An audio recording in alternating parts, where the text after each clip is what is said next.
Drafted in 1987 by the Celtics, Kenny Smith returned to the team this season to try to help him get back to the finals where he was in 1990, which happened to be the last time the Celtics made it to the finals. Can he do it? That and more in this video. Welcome to another video of Rewritten Rings. If you enjoy this content, please like, share, and subscribe. It motivates me to keep going. Today, we look at the 2000 conference finals in our universe. So let's get right into it. We start in Boston, where the Celtics are making back-to-back conference finals appearances. Last year, they were one shot away from the finals after Iverson hit a buzzer-beater jumper to send the Raptors to the finals. This year, Iverson's gone, and it's Penny Hardaway and the Bucks on the other side. They haven't been to the conference finals since 1996, where Shaq and the Magic beat Penny and the Bucks. Can they make their first finals appearance since Kareem Abdul-Jabbar years? Or will the Celtics return to the finals for the first time in a decade? Judging by the score in the fourth, it looks like the Celtics will take game one. Wow, they win it by 32. The MVP had 31 and 11. Kevin Garnett had 26 boards and 5 assists. Penny Hardaway had 26 assists and 4 steals for the Bucks. Cliff Robinson had 18 and 6. But it wasn't enough as the Celtics take game one. Next we head to Oakland, where the Warriors are back in the conference finals after a one-year absence. Last year, Ben Wallace was injured for the playoffs and they lost in the semis to Gary Payton's 5th seed Mavericks. Now Ben Wallace is fully healthy and they're fighting for the West. Their opponents were last year 4 years ago and ended up making it to the finals, losing to Shaq's Magic. Because of injuries to their core, they haven't been able to get back until now. Their core of Billy Owens, Larry Johnson, and Alonzo Mourning were healthy until now. Looks like Johnson went down with an injury in that last game of the semis. He might miss a few games. Can they win it without him? Or will Len Bias and the Warriors return to the finals after that one-year absence? Looks like the Warriors took the game one by 20. Former 5-time MVP had a triple-double of 4 blocks, 33, 14, and 11.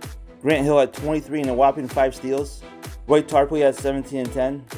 Alonzo Mourning had 36 and 8 for the Wolves. Billy Owens had 19 and 6. But without Grandmama, they go down to the Warriors in game one. Looks like we have a close one in game 2 in Boston. The Celtics have a 4-point lead with 2:17 left to go. Let's jump in. Penny takes the pick, takes the 3, and drains it. All of a sudden, it's a 1-point game at the 2-minute mark.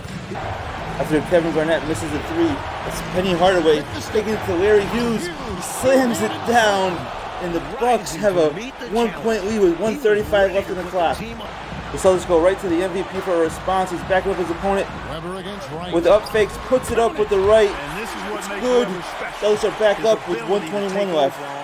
At the other end, Penny takes the pick, takes the jumper, swishes, and that's 7 points in a row for Penny Hardaway for his Bucks. They take the lead back with just over a minute to go. Hughes finds Chris Webber again. He's looking to go back to the basket, gets some space, dunks it, and we got a ball game as they're going back and forth with the Celtics now leading with just under a minute to go. After multiple missed opportunities by both teams, Larry Hughes is fouled with 11 seconds left to go. He's going to the line to try to extend it to 3. He's got 12 points in the night. He made the first one. It's a 2-point lead. He now has 13 points and 5 assists.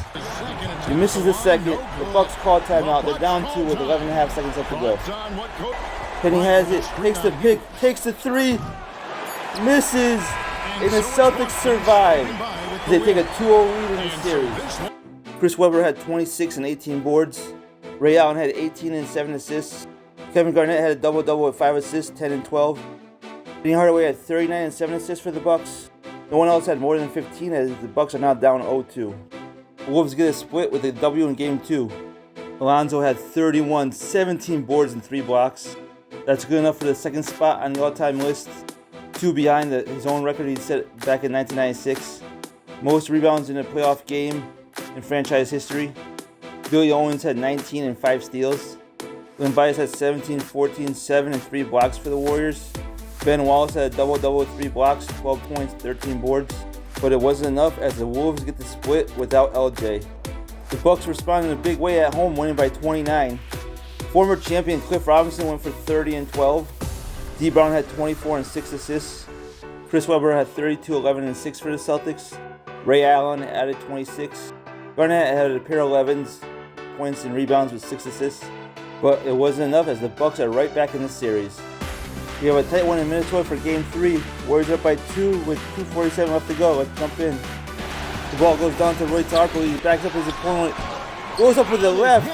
It's in. Warriors are up 4 with 2:28 left to go. At the other end, it's Mourning. He looks to put it up with some fakes. It's in. We're back down to 2 with just over 2 minutes to go. After missed opportunities by both teams, it's Ben Wallace under the basket. And it leads back up to 4 with 1:33 left on the clock. Sam Cassell responds immediately, finding Alonzo Mourning for the right-handed dunk. We're back down to 2 with 1:23 on the clock. At the other end, Chris Whitney finds Grant Hill in the corner for 3. It's good. It's a 5-point lead with just over a minute to go. Once again, Sam Cassell finds Alonzo Mourning under the basket, puts it up, misses, gets his own rebound, puts it up again. It's good. Back down to 3. That's 6 in a row for Zoe. With only 55 seconds on the clock, then he gets stopped on this end. After a Grant Hill miss, it's Zoe under the basket again. He misses, but gets fouled, so he's going to the line with a chance to cut to 1 with only 34 seconds on the clock. He's got a double going, 16 points, 11 boards. He made the first, now up to 17. More importantly, the lead's down to 2. After Zoe made them both, Bias has the ball, looking for some space, puts up the 3, misses, but Ben Wallace with the offensive board gets fouled. Is that Larry Johnson? He must have came back this game. Don Nelson's the only real coach left in this game. I wish 2K would add more real coaches. With the foul to give, the foul now, Chris Whitney, he's going to line for 2 to try to extend the lead. He's got a double-double with a pair of 10 points and assists. He makes the first one and increases the lead to 2.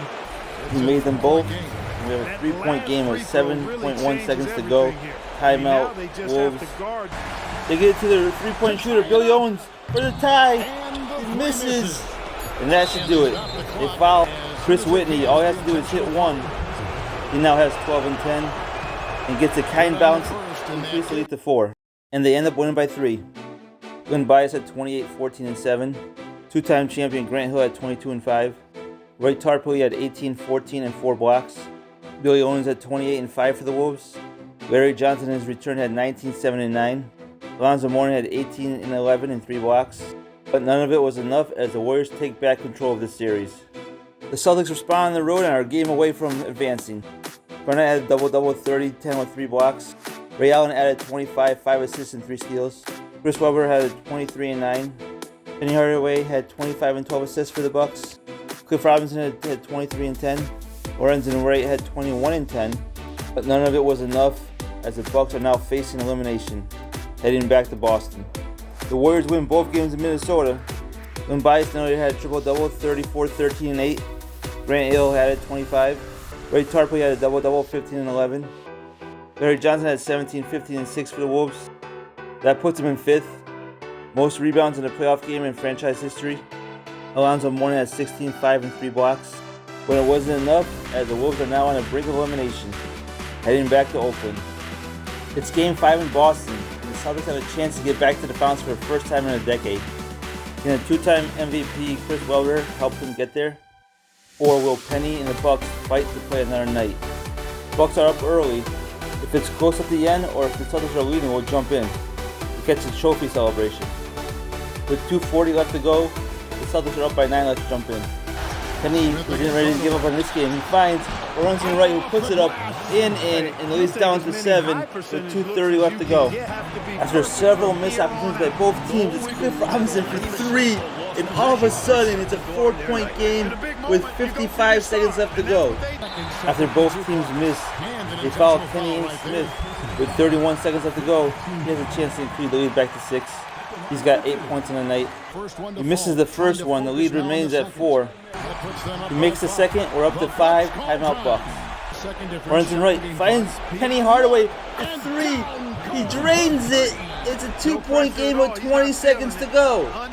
Kenny Smith gets fouled again with 18.9 on the clock. He's going to have to hit them both if you want to make it a 2% game. Hits the first one. It's a 3-point game. Makes them both. It's back to 4. Timeout Bucks. The inbound goes to Penny Hardaway. He's looking to drive. Finds D. Brown for 3. He hits it. It's a 1-point game with 13 seconds to go. Kenny Smith gets fouled again. He has to hit both free throws just to make it a 3-point game. Originally drafted by the Celtics in 1987, he was on that team that made it to the finals in 1990. The Celtics traded him away in the mid-90s then traded for him this past season. He's got 11 and 8, now 12, as the lead is back to 2. He made both free throws, and that makes it 4 out of 5 for him. Will it be enough to help the Celtics return to the finals, as the Bucks called timeout with 11 seconds to go? After D. Brown misses a 3, the MVP grabs the board and has a chance to put it away and propel his team to the finals. He's got 24 and 16 on the night. He missed the first one, and the Bucks still have life.